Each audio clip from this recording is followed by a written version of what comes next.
સુરતના કુખ્યાત સલીમ લસ્સી પર ક્રાઇમ બ્રાન્ચનું ફાયરિંગ એ સામે આવ્યું છે। નવસારીના ડાભેલમાં સુરત પોલીસનું એ મેગા ઓપરેશન હતું।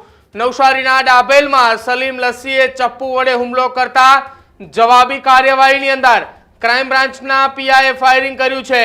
પેસ્તાનના મર્ડરના ગુનામાં આરોપીને પકડવા જતા ક્રાઇમ બ્રાન્ચે ફાયરિંગ કરવું પડ્યું। સુરત ક્રાઇમ બ્રાન્ચના એક જવાન પર ચપ્પુ વડે હુમલો કરવામાં આવ્યો હતો અને સલમાન લસ્સીના જમણા પગ પર એ પોલીસે ફાયરિંગ કર્યું હોવાના સમાચાર મળી રહ્યા છે।